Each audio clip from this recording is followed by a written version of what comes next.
So hello everyone, welcome back to the channel. आज हम करने वाले हैं रियल नंबर्स का लेक्चर नंबर 4, जहां पर हम डिस्कस करेंगे इसकी वर्ड प्रॉब्लम्स। अगर तुम ऐसे बच्चे हो जिससे इसकी वर्ड प्रॉब्लम सॉल्व होती ही नहीं है, तो मैं आपको वादा करता हूं, आधा घंटा मुझे दे दो, लिख कर देता हूं, एक भी वर्ड प्रॉब्लम आपकी ऐसी नहीं बनी होगी जो तुम ना कर सको। गारंटी बता रहा हूं। एक ऐसा फॉर्मूला बताऊंगा, एक ऐसी सीक्रेट टिप बताऊंगा कि सिर्फ उतना ही अगर देख लिया हर क्वेश्चन में, तो आप कभी भी क्वेश्चन गलत नहीं करोगे। जो बच्चे वो रट्टा मारते हैं ना कि लीस्ट लिखा हुआ है तो भैया एलसीएम निकाल दो, हाईएस्ट लिखा हुआ है तो एचसीएफ निकाल दो, गलती मत करना। बहुत सारे क्वेश्चन होते हैं जो आपको ऐसे डिसीव कर देते हैं और आपको लगता है कि आप सही कर रहे हो और क्वेश्चन में बिल्कुल गलत कर रहे होते हो। मैं आपको क्वेश्चन दिखाऊंगा भी सही, सीबीएसई प्रीवियस ईयर के क्वेश्चन दिखाऊंगा, जहां पर बच्चा लीस्ट पढ़ के एलसीएम निकाल देता है और वो क्वेश्चन गलत होता है, उसके अंदर एक्चुअली में एचसीएफ निकालना होता है। तो कैसे पहचानना है कि एचसीएफ निकालना है या एलसीएम निकालना है, अच्छे से डिस्कस करेंगे। उससे पहले हम 3 क्वेश्चंस और भी करेंगे, जहां पर हम एचसीएफ एलसीएम की बेसिक प्रॉपर्टी के थोड़े अच्छे लेवल के क्वेश्चन करेंगे। तो आज की वर्ड प्रॉब्लम में बेसिकली मैं आपको 5 और 3 8 क्वेश्चन कराऊंगा और लिटरली बता रहा हूं, इन 8 क्वेश्चन को करने के बाद चैप्टर नंबर 1 की वर्ड प्रॉब्लम अगर तुम्हारे पास आती है तो तुम गारंटेड ठीक करके आने वाले हो। तो क्या अब हम तैयार हैं शुरू करने के लिए? तो जल्दी से शुरू करते हैं। लेकिन अगर आप नए हो चैनल पे तो पहले जाके चैनल को सब्सक्राइब कर लो, लाइक कर दो वीडियो को और कमेंट करके जल्दी से लिख दो अपना नाम और अपनी प्रेजेंस लगा दो कि हाँ जी भैया मैं आया हूं, हाँ जी सर मैं आया हूं, मैं पढ़ाई करने वाला हूं, मैं पूरा लेक्चर कंप्लीट करने वाला हूं। ठीक है क्या? चलो अब शुरू करते हैं रियल नंबर्स का part number 4, that is word problems. Word problems को कैसे करेंगे?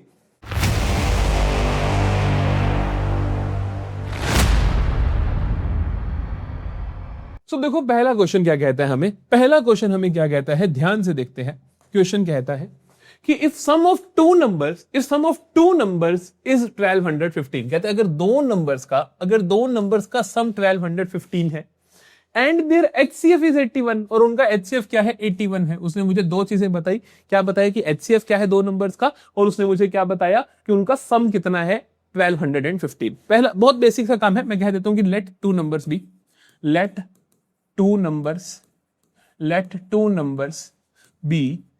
ए एंड बी। मैंने उनको कहा कि मैंने दो नंबर मान लिए, ए और बी मान लिया, सॉर्टेड है। ठीक है भैया, उनका एचसीएफ 81 है। ठीक है, देखते हैं इसका क्या इंप्लीकेशन होगा। यहां पे लिख लेते हैं। अभी पहली बात से मुझे समझ आता है, हम लिखते हैं अकॉर्डिंग टू क्वेश्चन। हमें एक चीज तो समझ आई। क्या समझ आई?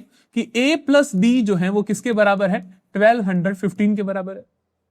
फिर कहते हैं कि देयर एचसीएफ इज 81। अरे इसका मतलब कि HCF of A comma B is 81। दो बातें समझ में। ठीक।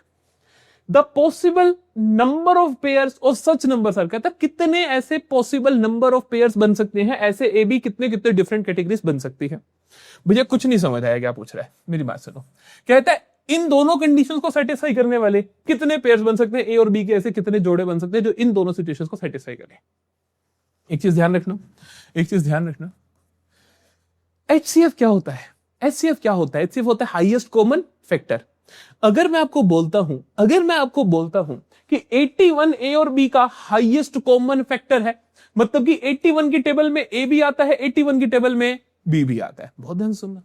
मतलब कि 81 की टेबल में ए भी आता है और 81 की टेबल में बी भी आता है, क्योंकि वो इनका फैक्टर है। फैक्टर का मतलब होता है कि आप उसकी टेबल में आते हो। जैसे मेरे को 4 का फैक्टर 2 है, मतलब कि 4 2 की टेबल में आता है। अगर मैं कह रहा हूं कि ए 81 की टेबल में आता है, तो it means I can write A is equal to 81 into X. मतलब 81 की टेबल में आता है तो 81 की 5 जा, 81 6 जा, 81 8 जा, मुझे नहीं पता किस पे आता है, तो मैंने उसको बोल दिया एक्स, बोल सकता हूं। सिमिलरली बी भी 81 की टेबल में आता है, तो मैं कह सकता हूं कि B is equal to 81 Y. दोनों नंबर सेम तो नहीं होंगे कि मैं यहां भी एक्स लिख दूं। अगर ए और बी सेम हो जाएंगे फिर तो मैंने कहा कि ये 81 3 पे आता होगा, वो 81 इंटू 5 पे आता होगा, किसी नंबर पे आता होगा, तो मैंने कहा एक्स और Y. Where X and Y क्या है ये लिखना जरूरी नहीं है, लेकिन लिख दो तो कोई बात नहीं। Where X and Y are natural numbers. ठीक है, यहां तक सारी बात समझ पे। अगर मैं कहूं कि किसी दो नंबर्स का एचसीएफ 10 है, तो उन दोनों नंबर्स को आप क्या बोल सकते हो कि एक नंबर 10x और एक क्या है 10y है, क्योंकि दोनों ही 10 की टेबल में आते होंगे। अच्छा, एक और चीज ध्यान रखना, and X and Y are coprimes, और ये दोनों क्या होंगे?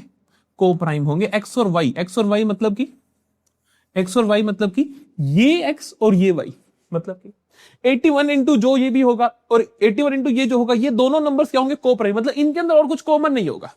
क्योंकि इनका हाईएस्ट जो सबसे बड़ी कॉमन चीज है वो तो 81 ही है, तो अब इनमें कुछ और कॉमन तो बचा नहीं होगा, तो इसीलिए हम कहते हैं दोनों क्या होंगे, कोप्राइम होंगे। समझ आ गई तो अच्छी बात है, तो रट्टा मार देना, ये दोनों क्या होने चाहिए, कोप्राइम्स होने चाहिए।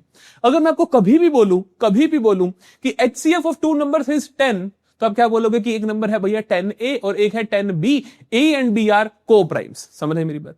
चल, हमने लिख लिया। अब हम देखते हैं, अब हम इसके अंदर पुट करते हैं। हम कहेंगे कि सब्स्टिट्यूट करते हैं, तो क्या बनेगा, A प्लस बी 1215 है, तो हम कहेंगे कि 81x plus 81y is equal to 1215। समझ आई बात? अच्छा, 81 को कॉमन ले लो, 81 into X plus Y is equal to 1215। मैं कह सकता हूं कि this implies X plus Y किसके बराबर हुआ, 1215 अपॉन 81। हाँ के ना, कैंसिल करते हैं, 9 9 जा 9 1 जा और 3 9 3 जा 27, 4 9 5 जा 35, 9 से फिर कैंसिल होगा, 9 1 जा 9, 4 9 5 जा 40। तो हमें समझ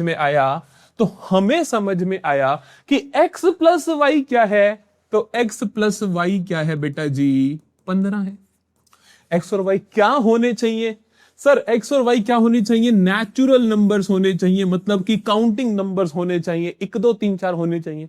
अच्छा, तो क्या क्या हो सकते हैं, भैया ये हो सकता है 1 प्लस 14, ये हो सकता है 2 प्लस 13, 3 प्लस 10, 4 अरे 3 plus 12, 4 plus 11, 5 plus 10, 6 plus 9, 7 plus 8, फिर कहोगे 8 प्लस 7, नहीं लिखने की जरूरत क्योंकि रिपीट हो रहे हैं ना, पेयर रिपीट हो रहा है, फिर 8 साथ फिर लिखोगे 9 और 6 आ चुका ऑलरेडी, तो इसे लिखने की जरूरत नहीं है।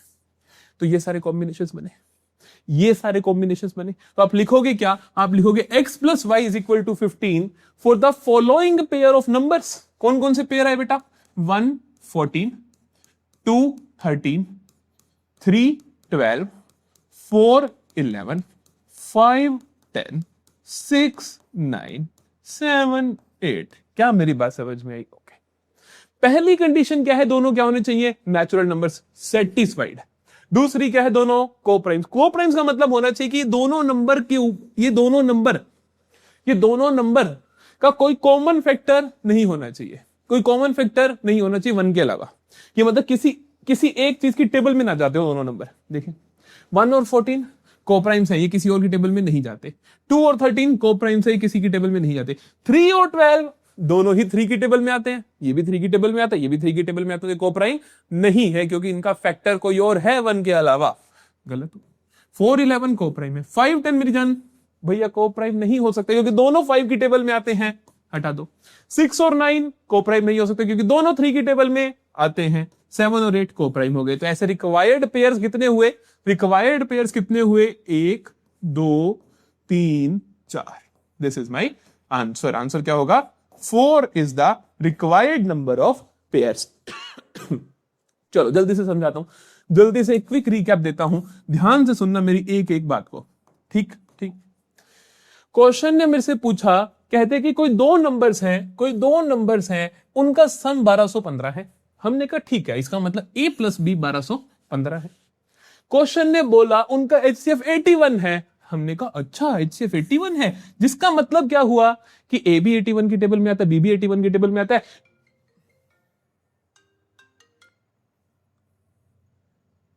इसका मतलब क्या हुआ, A is equal to 81x और B क्या हुआ, 81y हुआ, क्योंकि A भी 81 की टेबल में आता है और B भी 81 की टेबल में आता है। हमने कहा ठीक है, तो हमने कहा A 81x हुआ, B 81y हुआ। हमने कहा चलो सम हमें पता है, ये लिख देते हैं। हमने कहा इसका मतलब 81x प्लस 81y 1215 हुआ। इसका मतलब 81 को कॉमन ले लिया, इसका मतलब x प्लस वाई क्या हुआ, 15 हुआ। अच्छा x प्लस वाई 15 हुआ, तो हमने कहा क्या क्या कॉम्बिनेशंस बन सकते हैं, ये सब कॉम्बिनेशंस बन सकते हैं। लाला ये सब कॉम्बिनेशंस में से सारे कॉम्बिनेशन हमें पसंद नहीं है। क्यों नहीं है, क्योंकि हमें क्या चाहिए, को प्राइम चाहिए। तो हमने कहा इनमें से ढूंढो कौन कौन को प्राइम है। हमें मिल गया कि ये और ये को प्राइम्स है। तो हमने कहा final answer is 4 is the required number of pairs. Similar एक और सवाल करते हैं, आओ बच्चों देखो। कहता है इफ द प्रोडक्ट ऑफ दो नंबर्स का प्रोडक्ट मल्टीप्लाई इज 4500। क्या है?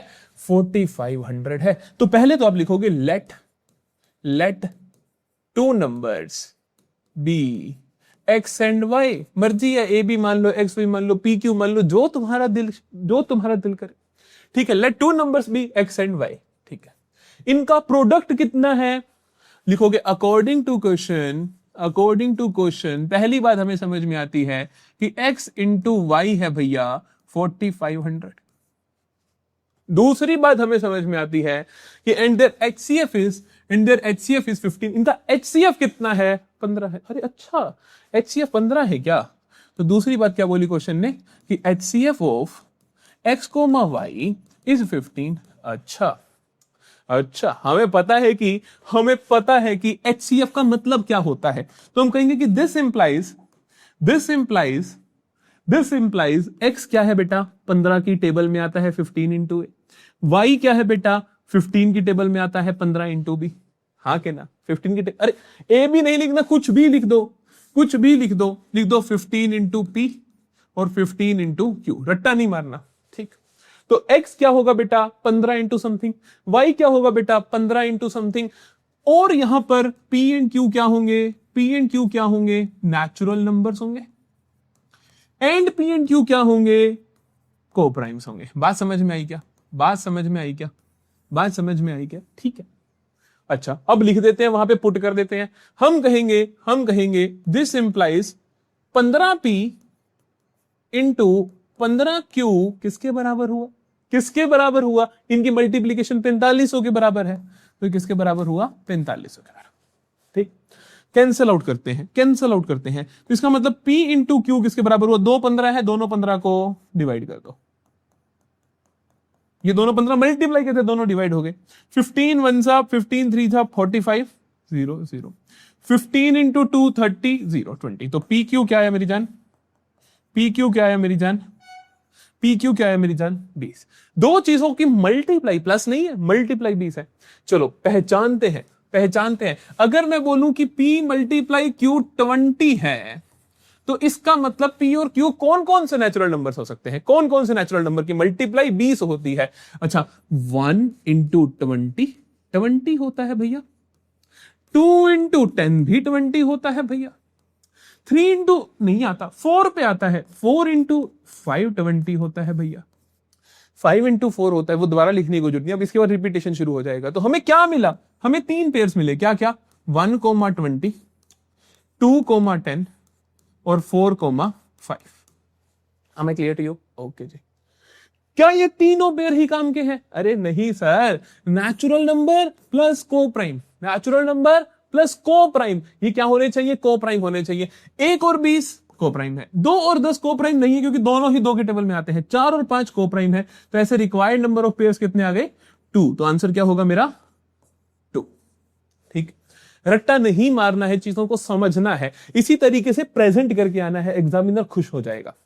ठीक है। चलो, अगर मेरे बच्चों को समझ आया तो यहीं के ही लिखेंगे डन, जल्दी से लिख दो। चलो, check whether 6 power 9 can end with the digit 0 for any natural number n। कहते 6 पावर n क्या ऐसे हो सकती है कि 0 से खत्म हो जाए? यहां कुछ भी हो, लास्ट में 0 हो जाए। किसी भी नंबर को, अगर आप अब 0 वाले नंबरों को सोचो कि 0 से हो सकता है कि नहीं। 0 वाले नंबर कैसे होते हैं? For example 10, 20, 30, 40, 50, any number you can think of. 0 वाला नंबर सोच के उसके प्राइम फैक्टर्स देखो कौन से हैं। 10 के कौन से होते हैं बेटा? 2 इंटू 5। 20 के कौन से होते हैं? 2 इंटू 10, 2 इंटू 5। 30 के कौन से होते हैं? 2 इंटू 15, 3 इंटू 5। 40 के कौन से होते हैं? 2 इंटू 20, 2 इंटू 10, 2 इंटू 5। ठीक, एक और देख लो, तुम्हारा मन नहीं मानता। 50 है लिखा हुआ, 50 को भी देख लो। 2 इंटू 25, 5 इंटू 5। ठीक, अगर आप इन सब को देखोगे तो इनके अंदर एक कॉमन फैक्टर होना जरूरी है। कुछ ऐसा है जो हमेशा है ही है। क्या? एक 2 और एक 5 हर एक में है। ये 2 5 यहां पर है, एक 2 और एक 5 यहां पर है ही है, 2 और 5 यहां पर है ही है, 2 और 5 यहां पर है ही है, 2 और 5 यहां पर है ही है। क्योंकि 2 इंटू 5 10 होता है और 10 बनता है, तभी 0 बनती है। तो हमें पता है हमें पता है कि every number which ends with 0 must have 2 and 5 as its prime factors. ध्यान से सुनना मैं क्या कह रहा हूं। मैं लिखता हूं कि we know any number that ends with 0, जो भी क्या होता है 0 पे समाप्त होता है, must have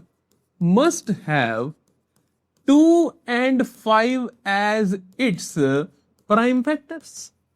भाई साहब उनके 2 और 5 क्या होने चाहिए मेरी जान? प्राइम फैक्टर्स होने चाहिए। 2 और 5 क्या होने चाहिए? उनके प्राइम फैक्टर्स जरूर होने चाहिए। ठीक है, ठीक है। चलो नाउ 6 पावर n को चेकआउट करते हैं। 6 पावर n को चेकआउट करते हैं। 6 पावर n में क्या क्या होगा? 6 पावर n में क्या क्या होगा? हम कहेंगे 2 into 3 की पावर n। दिस इंप्लाइज, इसका मतलब 6 पावर n जो भी नंबर होगा, मान लो यहां पावर 1 है, 2 है, 3 है, 4 है, 5 है, 7 है, जो मर्जी है दुनिया जहान की, उसमें क्या होगा? 2 होंगे और 3 होंगे। 2 की पावर होगी और 3 की पावर होगी। 5 तो है ही नहीं, तो हम कहेंगे कि 5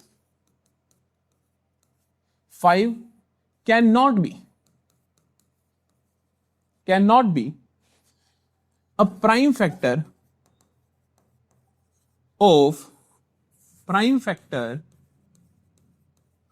of 6 power n for n being any natural number. कहते हैं इनको कोई मर्जी नेचुरल नंबर बना दो, इस दुनिया का कोई मर्जी नेचुरल नंबर लिख दो, एन की वैल्यू।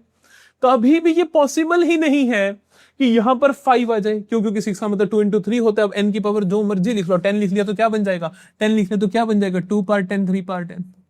कर लो मजे, नहीं समझे? 5 आ ही नहीं सकता, 5 आ ही नहीं सकता, 5 आ ही नहीं सकता। Am I clear to you? Am I clear to you? हम कहेंगे 5 can not be a prime factor in the 6 power n for n being any natural number, so हम कहेंगे this implies 6 power n cannot end with 0। ठीक, इसकी और formations है। कई बार से पूछ रहे थे 4 पावर n, कोई और पूछ रहे थे 12 पावर n। अब अपनी दिमाग लगा के देख लेना कि 4 पावर n में कौन कौन से प्राइम नंबर आ रहे हैं, 12 में कौन कौन से आ रहे हैं प्राइम नंबर, आप समझ जाओगे। 4 में आता है 2, है ना, 4 में आता है 2 into 2, तो हर चीज 2 की पावर ही होगी। आप 5 है ही नहीं। 12 के अंदर देखोगे तो क्या आएगा? 2 into 6, तो 2 into 3 into 2, तो 2 और 3 है, 5 है ही नहीं, तो पॉसिबल ही नहीं है। ठीक है, ठीक है। चलो मुझे ये बताओ, क्या 15 पावर n एंड हो सकता है 0? कमेंट सेक्शन में बताना। ठीक है, थोड़ा दिमाग लगा के, ऐसे जल्दबाजी मत करना। क्या 15 पावर n कभी भी एंड हो सकता है 0 से? कमेंट करके बताना। चलो अब आती है असली की वर्ड प्रॉब्लम्स, जो आपको बहुत तंग करती हैं। चलो देखो, जब भी आप वर्ड प्रॉब्लम्स करोगे तो आपको कुछ चीजों का ध्यान रखना है। मैं यहां पे नहीं लिखता, क्वेश्चन कराते हुए लिखता हूं साथ में। ठीक है, पहली चीज आपको देखना है, मैं पहला क्वेश्चन ही थोड़ा मुश्किल उठा के लाया हूं, तो प्लीज घबराना मत। ये समझ आए तो अगला आएगा। ठीक है, 5 क्वेश्चन है, 5 में वो हर चीज है जो आपको आनी चाहिए। पहले ही क्वेश्चन में आपको ध्यान रखना, पहले क्वेश्चन का किसी भी क्वेश्चन में आपको क्या ध्यान रखना है कि क्या लिखनी है। पहली चीज क्या लिखनी है कि गिवन क्या है, ठीक है, और फाइंड क्या करना है। कई बार ऐसा होता है राज्य, गिवन कुछ और होता है और निकालना कुछ और होता है ना। जो गिवन चीज होती है वो कुछ और है, निकालना कुछ और होता है, और आप जो उस भावनाओं में बह के लीस्ट या हाईएस्ट वाला करके रट्टा मार के चले जाते हो, क्वेश्चन गलत कर देते हो। गिवन क्या है, निकालना क्या है, और फिर देखना है लीस्ट या हाईएस्ट, कि भैया लीस्ट निकालना है या हाईएस्ट निकालना है गिवन का, या फिर लीस्ट या हाईएस्ट निकालना है फाइंड करने का। जनरली जो फाइंड करना है उसी का लीस्ट या हाईएस्ट निकालना होगा। तो आपको थोड़ा सोचना पड़ेगा कि कई बार इसको लीस्ट करूं, उसको लीस्ट करूं, या उसको हाईएस्ट करूं, उसको हाईएस्ट करूं, अलग अलग सोचेंगे। आराम से भी आपको प्रोसेस समझ आ जाएगी। देखना, क्वेश्चन को रीड करते हैं। ठीक, कहता है अ स्वीट सेलर हैज 420 काजू बर्फीज। एक स्वीट सेलर है, एक मिठाई बेचने वाला है, उसके पास 420 काजू बर्फी है एंड 150 बादाम बर्फी है। अरे वाह, दिल कर गया खाने का। ठीक, he wants to stack them in such a way, वो इस तरीके से स्टैक करना चाहता है, इस तरीके से उनको रखना चाहता है that each stack has the same number, her stack में क्या हो मेरी जान, सेम नंबर हो, कि सेम नंबर के पीस हो, मतलब उतने ही काजू बर्फी हो, उतने ही बादाम बर्फी हो, मतलब हर एक में सेम नंबर हो। And they take up the least area of the tray, tray का एरिया लीस्ट होना चाहिए। अब आराम से सोचो, आराम से सोचो बेटा जी, गिवन क्या है, गिवन क्या है, गिवन है आपको काजू बर्फी के नंबर एंड बादाम बर्फी के नंबर। ध्यान रखना बहुत ध्यान से, दे क्या रखा है आपको, काजू बर्फी एंड बादाम बर्फी के नंबर दे रखे हैं कि कितने काजू बर्फी है और कितनी बादाम बर्फी है।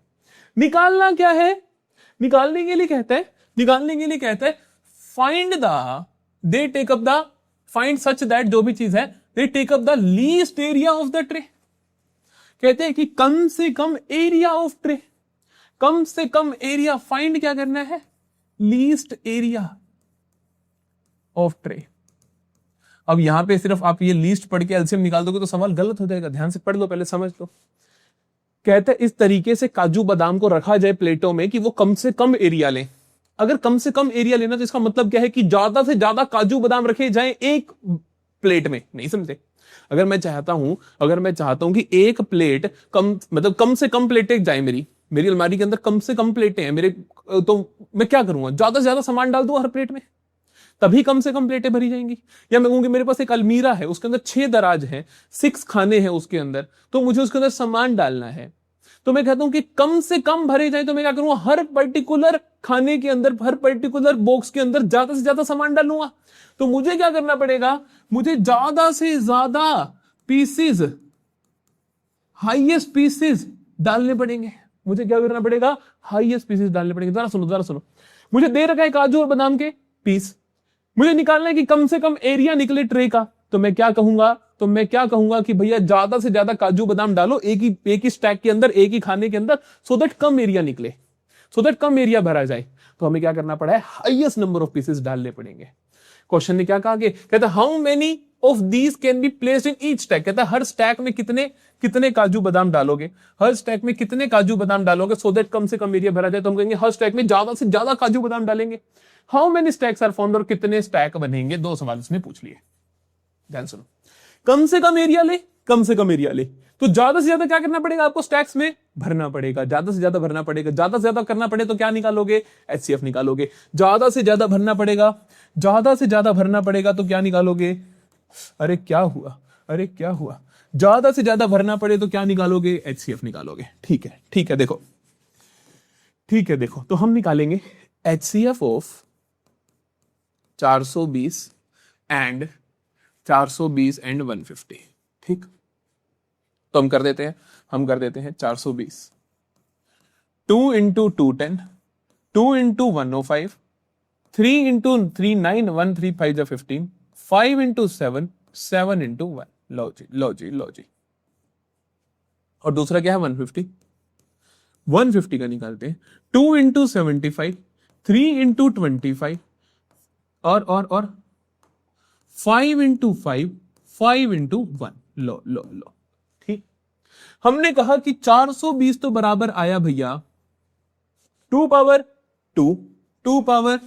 2 into 3 power 1 5 power 1 7 power 1, 3 power 1 5 power 1 और 7 पावर 1। ठीक, 150 क्या आया, 150 है भैया 2 power 1 3 power 1 5 power 2, 2 power 1 3 power 1 5 power 2। ठीक, अच्छा जी। एचसीएफ निकालना है, एचसीएफ कैसे निकलता है बेटा, कॉमन फैक्टर्स की मिनिमम पावर, कॉमन कौन है, कॉमन है भैया 2, कॉमन है भैया 3, कॉमन है भैया 5। मिनिमम पावर किसकी है, 2 की पावर 1 इंटू 3 की पावर मिनिमम कितनी है 1, 5 की पावर मिनिमम कितनी, यहां 2 वहां 1 तो 1, तो आंसर क्या है 2 इंटू 3 6 इंटू 5 30। तो पहले सवाल का जवाब है कि how many of these can be placed in each stack, हर स्टैक में कितने रखोगे, 30 रखोगे। How many stacks are formed, stacks कितने बनेंगे, अब सोचना पड़ेगा। स्टैक्स आर फॉर्म्ड, कहता है स्टैक्स कितने बनेंगे, हर स्टैक में 30 रखोगे। टोटल 420 काजू बर्फी है, 150 बादाम है, तो टोटल कितने बनेंगे, तो टोटल स्टैक्स कितने बनेंगे, हम कहेंगे 420 काजू बर्फी रखने के लिए, और 30 एक में आ रहे हैं, एक में 30 आ रहे हैं, तो 420 कितनों में आएंगे, हम कहेंगे ये डिवाइड कर दिया, 3 1 जा 3 और 1 इंटू 2 तो 4, 14 तो चाहिए, 14 तो चाहिए काजू बर्फी के लिए, प्लस 150 बाय 30, 150 बाय 30 5 चाहिए बादाम बर्फी के लिए, टोटल 19 चाहिए। वैसे भी सोचो ना, 30 आएंगे एक में, तो 420 के लिए कितने चाहिए, भैया डिवाइड कर दो पता चल जाएगा। 30 आएंगे एक में, तो 150 के लिए कितने चाहिए, डिवाइड कर दो, तो टोटल कितने चाहिए, 19 स्टैक्स चाहिए। क्या मेरी बात समझ में आई, क्या मेरी बात समझ में आई, जल्दी बताओ। ठीक है, नाइस क्वेश्चन था, बहुत नाइस क्वेश्चन था। अगले सवाल पे आ जाते हैं। एक और तरीका भी होता है नोटिस करने का। एक तरीका तो ये हुआ जो मैंने आपको बताया कि गिवन देखो, फाइंड देखो। इसके अंदर जब आपको ये देखना है एचसीएफ निकालना है या एलसीएम निकालना है, तो आप ये देख सकते हो कि बड़ा आंसर चाहिए, छोटा आंसर चाहिए। अगर आपको बड़ा आंसर चाहिए, बड़ा आंसर चाहिए, बड़ा आंसर चाहिए, तो एलसीएम निकालो क्योंकि एलसीएम बड़ा होता है। और छोटा आंसर चाहिए, छोटा आंसर चाहिए, तो क्या निकालो मेरी जान, एचसीएफ निकालो। ठीक है, जहां पर उसने बोला था कि हर ट्रे में कितने कितने पीस आए, तो अब सारे एक में तो रखोगे नहीं, तो ट्रे में तो पीस कम ही आएंगे, एक ट्रे में सारे तो आ नहीं जाएंगे, तो हमने एचसीएफ निकाला, इसीलिए यहां पे हमने एचसीएफ निकाला। ठीक है, ठीक है, ठीक है, चलो अगला सवाल देखते हैं। On a morning walk 3 person step out together. तीन लोग निकलते हैं, एक साथ निकलते हैं, एक साथ निकलते हैं। ठीक, and there step measure 30 centimetre, 36 centimetre and 40 centimetre. इसका तो एक कदम है 30 सेंटीमीटर का, इसका एक कदम है 36 सेंटीमीटर का, और इसका एक कदम है 40 सेंटीमीटर का। एक फर्क होता है ना, कोई लंबा बंदा है, कोई छोटा बंदा है। What is the minimum distance, निकालना क्या है बेटा, निकालना क्या है बेटा, निकालना क्या है बेटा। फिर से फाइंड और गिवन वैल्यू, फाइंड क्या करना है, फाइंड क्या करना है, मिनिमम डिस्टेंस। ठीक है, कम से कम कितना डिस्टेंस, आगे पढ़ते हैं क्या, what is the minimum distance each should walk so that each can cover the same distance in complete steps. कहता है वो पॉइंट कब आएगा, जब सबने सेम डिस्टेंस कवर किया होगा और पूरे पूरे स्टेप रख के। सिर्फ इतना सोचो, आंसर बड़ा चाहिए कि छोटा चाहिए, वो समझ ना, कितने ज्यादा कितना डिस्टेंस कवर करें, तो मतलब कुछ ज्यादा स्टेप्स रखेंगे, एक ज्यादा स्टेप रखेंगे, तो बेसिकली इससे आंसर बड़ा चाहिए, इनके 30 सेंटीमीटर 36 सेंटीमीटर 40 से बड़ा चाहिए, क्योंकि ज्यादा चलना पड़ेगा, तो मिनिमम डिस्टेंस चाहिए, बड़ा आंसर चाहिए, बड़ा आंसर चाहिए। तो क्या निकालना चाहिए आपको, एलसीएम निकालना चाहिए। गिवन भी सोच लो, गिवन क्या है, स्टेप्स दे रखे हैं, दोनों सेम ही चीज के बारे में बात करें, तो क्वेश्चन सिंपल है। पिछला क्वेश्चन डिफरेंट था, डिफिकल्ट था, क्यों, क्योंकि उसमें गिवन कोई और बात थी, नंबर ऑफ काजू बादाम, निकालना एरिया ऑफ ट्रे था, तो इसीलिए यहां पर हमें थोड़ा ज्यादा दिमाग लगाना पड़ा। यहां पर क्या है, गिवन भी वही है और निकालना भी वही है, तो इजी है। तो एलसीएम निकालना है, दैट्स इट। इस क्वेश्चन में क्या कहोगे, एलसीएम ऑफ 30, 36, 40 निकाले। 30 किसके बराबर होता है बेटा, 30 ऐसे करा करो, 30 इज इक्वल टू 2 इंटू 15, 15 क्या होता है 3 इंटू 5, लो जी हो गया 36। 36 को क्या बोलोगे 2 इंटू 18, 18 को क्या बोलोगे 2 इंटू 9, 9 को क्या बोलोगे 3 इंटू 3, 40 पे आ जाओ। 40 को क्या बोलोगे 2 इंटू 20, 20 को क्या बोलोगे 2 इंटू 10, 10 को क्या बोलोगे 2 इंटू 5, लो जी, लो जी, समझ आई बात। एलसीएम के लिए क्या देखना होता है, पहले तो एक बार इनकी पावर लिख दो, 2 power 1, 3 power 1, 5 power 1, 2 power 2, 3 power 2, 2 power 3, 5 power 1। ठीक, एलसीएम निकालना है, एलसीएम निकालना है। तो एलसीएम क्या होता है राज्य, जितने भी प्राइम नंबर्स हैं, जितने भी प्राइम नंबर्स हैं उनकी मैक्सिमम पावर, जितने भी प्राइम नंबर्स हैं, 2 है, 2 है, तो 2 की हाईएस्ट पावर कहां है मेरी जान, 3 है। 2 की हाईएस्ट पावर कहां है मेरी जान, 3 है, 3 है। अगला अगला यहां पर भी है, यहां पर भी हाईएस्ट पावर कौन सी है इनकी, 2 है, तो इंटू 3 पावर 2 इंटू 5 की हाईएस्ट पावर 1 है, 5 पावर 1 क्या आया, 2 इंटू 3, 2 की पावर 3 8 होता है, और 9 और इंटू 5 72 इंटू 5, ये आया आपके पास। कुछ गलती कर दी क्या, कुछ गलती कर दी क्या, मुझे लगता है कुछ गलती कर दी क्या, कुछ गलती कर दी क्या। 2 पावर 3, 2 पावर 3, 2 पावर 3, 3 पावर 2 ठीक है, 5 पावर 1 ठीक है, तो 2 इंटू 2 4 इंटू 2 8, 3 इंटू 3 9 और 5 ठीक है, ठीक है। 72 इंटू 5 कितना होता है 360, 360 सेंटीमीटर, 360 सेंटीमीटर इनको चलना पड़ेगा और वहां जाके इन सब ने ये सबके कंप्लीट स्टेप हो जाएंगे, सबके कंप्लीट स्टेप हो जाएंगे और उन्होंने 360 सेंटीमीटर के बाद ये मिल जाएंगे आराम से। ठीक है, ठीक है, this is the question. Take a screenshot. अगर कुछ समझ नहीं आ रहा तो जस्ट कमेंट सेक्शन में लिख दो, मैं बता दूंगा। चलो अगला सवाल करें।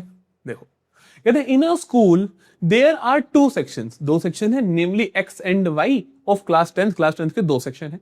There are 30 students in section A and 28 students in section B. Okay, अरे सेक्शन ए क्यों बोला, बी क्यों बोला, एक्स एंड वाई है ना। 30 स्टूडेंट्स एक्स में और 28 स्टूडेंट्स वाई में। ठीक है, फिर से ध्यान रखो, गिवन लिख लो, थोड़ा आसान रह जाता है। गिवन क्या है, गिवन क्या है, स्टूडेंट्स इन सेक्शन। सेक्शन के अंदर मेरे को क्या दे रखा है कि बच्चे कितने हैं, नंबर ऑफ स्टूडेंट्स कितने हैं। ठीक, नंबर ऑफ स्टूडेंट्स कितने हैं हर सेक्शन में पता चल गया गिवन में। फाइंड क्या करना है, फाइंड क्या करना है, फाइंड कहता है the minimum number of books required for their class library so that they can be distributed equally among the students of section X and section Y। कहते हैं मिनिमम नंबर ऑफ बुक्स कितनी चाहिए, find क्या करो, minimum number of books, minimum number of books कितनी they required for their class library so that they can be distributed equally among students of section X और section Y. कहते हैं library में कितनी बुक्स रखी जाए कि अगर सेक्शन एक्स को देनी पड़े तो भी हम दे दें आराम से, या फिर अगर सेक्शन वाई को दे सके तब भी हम हर बच्चे को बराबर बराबर किताबें दे दें। इसका मतलब ये है कि हम कितनी किताबें इन टोटल रखें कि सो दैट हम सेक्शन एक्स के बच्चों को देना चाहे तो हम हर एक को बराबर बराबर किताबें दे दें, और वाई के बच्चों को देना चाहे तो हर बच्चे को बराबर बराबर किताबें दे दें। अब सोचो मेरे को टोटल नंबर ऑफ बुक ज्यादा चाहिए होंगी, कम चाहिए होंगी, ज्यादा चाहिए होंगी, बराबर बराबर देनी है तो हर एक को एक एक या दो दो दोगे तो वो ज्यादा चाहिए होंगी, ज्यादा चाहिए होंगी, है ना, क्योंकि मेरे को इनमें भी अच्छे से बांटना है, इनमें भी अच्छे से बांटना है, तो इन दोनों का मुझे कॉमन मल्टीपल चाहिए होगा। तो मैं क्या निकालूंगा, एलसीएम निकालूंगा। तो मैं क्या निकालूंगा, यहां पर ज्यादा चाहिए, इसीलिए मैं बोलूंगा कि भैया ज्यादा चाहिए तो एलसीएम निकाल दो। किसका किसका, 30 एंड 28 का। ठीक है, ठीक है। 30 का प्राइम फैक्टराइजेशन क्या होता है, 2 इंटू 15 3 इंटू 5। 28 का क्या होता है, 2 इंटू 14 2 इंटू 7। एलसीएम क्या आएगा, जितने भी प्राइम नंबर है सबकी मैक्सिमम पावर, 2 की मैक्सिमम पावर नीचे है 2 पावर 2, 3 की मैक्सिमम पावर ऊपर है, 5 ऊपर है, 7 नीचे है। बस ये आंसर निकाल देना, आपका आंसर आ जाएगा। कमेंट सेक्शन में सारे प्यारे बच्चे आंसर कर देंगे, सारे अच्छे अच्छे बच्चे आंसर कर देंगे। ठीक बहुत हो गया आसान क्वेश्चन, बहुत हो गए आसान question. CBSE PYQ, CBSE PYQ ditto same question इसी साल बोर्ड एग्जाम में पूछा था, डिट्टो सिमिलर क्वेश्चन, ध्यान से देखना। In a seminar the number of participants in Hindi, English and mathematics are 60, 84 and 108। Given क्या है, गिवन क्या है, number of participants, number of participants मेरी जान बता रखे हैं कि हिंदी, इंग्लिश और मैथ्स में इतने लोगों ने पार्टिसिपेट करा। Find the minimum number of rooms required, minimum number of rooms required. ये दे क्या रखे हैं, नंबर ऑफ पार्टिसिपेंट्स, और फाइंड क्या करना है, फाइंड क्या करना है, minimum number of rooms. Room कितने चाहिए, the same number of participants are to be seated and all of them being the same subject. कहते हैं कितने हमें कम से कम कमरे चाहिए सो दैट हम सेम सब्जेक्ट के पार्टिसिपेंट्स को उनके अंदर बांट सके इक्वल नंबर में। तो अपने को कमरे मिनिमाइज करने हैं। अगर आपको कम से कम कमरे चाहिए तो हर कमरे में कितने स्टूडेंट डालोगे, ज्यादा से ज्यादा स्टूडेंट डालोगे तभी तो कम कमरे लगेंगे। मैं कहूं कि मेरे पास 20 स्टूडेंट है, मैं कम ज्यादा से ज्यादा बच्चे एक कमरे में डालूंगा तभी तो मेरे कम से कम कमरे लगेंगे। तो मुझे क्या निकालना है, ज्यादा से ज्यादा इनका मुझे HCF निकालना है कि हाईएस्ट कॉमन नंबर क्या है जिसको मैं सभी कमरों में पुट कर दूं सो दैट मेरे मिनिमम कमरे लगे। तो ठीक है भैया, ठीक है, निकालना क्या है, मिनिमम नंबर ऑफ रूम्स निकालने हैं, नंबर ऑफ रूम्स मुझे निकालने हैं। ये क्वेश्चन आ गया जिसमें आपको दे कुछ और रखा है, चाहिए कुछ और, तो ध्यान रखना चाहिए मिनिमम ये, तो इसके लिए इसको मैक्सिमाइज करना पड़ेगा, मैक्सिमाइज करना पड़ेगा तो HCF निकालना पड़ेगा। तो हम कहते हैं HCF ऑफ 60, 84 एंड 108। दूसरा तरीका होता है देखने का कि बड़ा चाहिए आंसर, छोटा चाहिए। अगर आपको कमरे चाहिए, है ना, बच्चे ज्यादा है, कमरे निकालने हैं, तो कमरे तो कम होंगे ना, तो आपको एचसीएफ निकालना पड़ेगा, कम कमरे चाहिए, क्योंकि ये तो है नहीं कि हर बच्चे को एक एक दोगे, तो इकट्ठे बच्चे आएंगे, ज्यादा बच्चे एक कमरे में घुसेंगे तो कम आंसर निकालना, तो एचसीएफ निकालोगे, जैसे मर्जी सोचो, आपकी इच्छा है। 60 को कैसे लिखोगे? 60 को लिखेंगे भैया हम 2 इंटू 30, 2 इंटू 15, 3 इंटू 5। 84 को कैसे लिखेंगे हम? 2 इंटू 42, 2 इंटू 21, 3 इंटू 7। 108 को कैसे लिखेंगे हम? 2 इंटू 54, 2 इंटू 27, 3 इंटू 9, 3 इंटू 3। क्या बात है, कितनी जल्दी कर देते हैं हम प्राइम फैक्टराइजेशन यार। अच्छा, एलसीएम निकाले, एलसीएम निकाले। अच्छा, जितने भी प्राइम नंबर्स हैं उनकी हाईएस्ट पावर। 2 की यहां पे 2 है, 2 की यहां 2 है, 2 की यहां 2 है, तो 2 पावर 2। 3 के देखें, 1 है, 1 है, 3 है, तो ये ले लो भाई। 5 की देखो 1 है, 7 की 1 है, तो दोनों ले लो, 5 इंटू 7। ठीक है, फिर से कमेंट सेक्शन में टाइम स्टैम्प के साथ जल्दी से सभी बच्चे आंसर कर।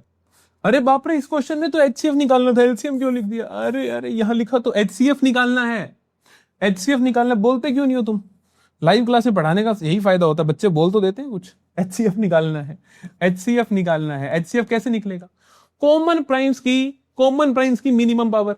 कॉमन प्राइम बेटा क्या है? 2 2 2, तो 2 की मिनिमम पावर, ठीक, 2 की मिनिमम पावर।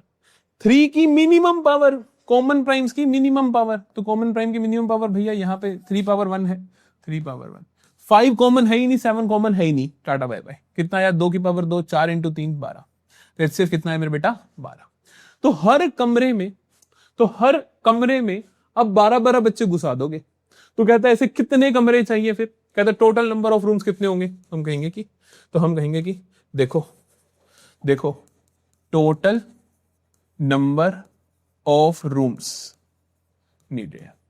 हर कमरे में अगर आपको 12-12 बच्चे बिठाने हैं तो आप क्या करोगे? हम कहेंगे 60 बच्चे हमारे एक है, 60 एक है, 12 एक में आते तो 60/12 प्लस 84/12 प्लस 108/12।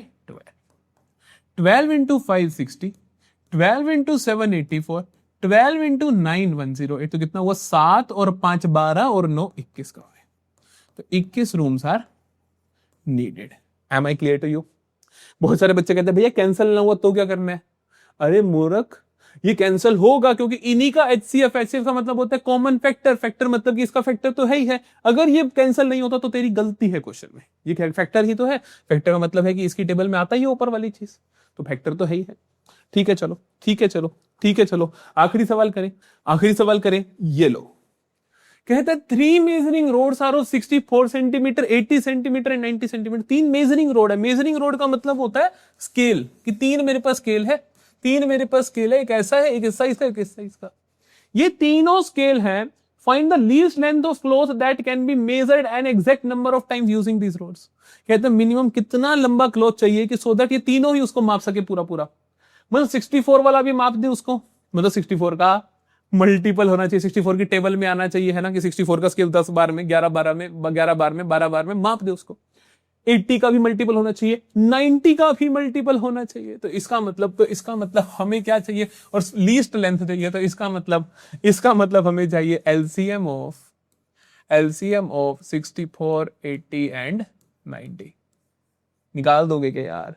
निकाल दोगे ना यार? देखो 64 is 2 into 32, 2 into 16, 2 into 8, 2 into 4, 2 into 2, 2 into 2। 80 क्या होता है बेटा? 2 इंटू 40, 2 इंटू 20, 2 इंटू 10, 2 इंटू 5। 90 क्या होता है? 2 इंटू 45, 3 इंटू 15, 3 इंटू 5। लो जी। एलसीएम अरे कमेंट सेक्शन में देखो, एलसीएम कमेंट सेक्शन में सभी बच्चे रिप्लाई करेंगे इसके आंसर के साथ। यहां पर हम करते हैं आज की क्लास को off. Good bye, tata. I hope आपको ये लेक्चर पसंद आया होगा। अगर आया है तो प्लीज कमेंट सेक्शन में बताकर जाना कि मजा आया कि नहीं। नोट्स चाहिए सारे के सारे तो हमारे टेलीग्राम ग्रुप को ज्वाइन कर लो, जिसका लिंक मैं डिस्क्रिप्शन में डाल दूंगा। वहां पे सारे के सारे नोट्स हैं। आपको नीचे डिस्क्रिप्शन में एक और लिंक मिलेगा व्हाट्सएप का, जहां पे मैं इसके एमसीक्यूज भेजता हूं। डेली बेसिस पे आपको मैथ्स के क्लास 10th के एमसीक्यूज मिलते हैं, तो डेली बेसिस पे वहां पे एमसीक्यू करो और अपनी प्रैक्टिस करो। तीसरी चीज, इंस्टाग्राम पे मुझे फॉलो करो। अगर मुझे पसंद करते हो तो मेरा कंटेंट पसंद करते हो तो आइए इंस्टाग्राम पे हम कनेक्ट होते हैं, आपसे बातें करेंगे, मिलेंगे, मजा आएगा। ठीक है जी, तो चलते हैं नेक्स्ट लेक्चर में मिलते हैं जहां पर हम रियल नंबर्स के चैप्टर को और आगे बढ़ा रहे होंगे। मिलते हैं नेक्स्ट क्लास में। Bye bye, take care, all the best.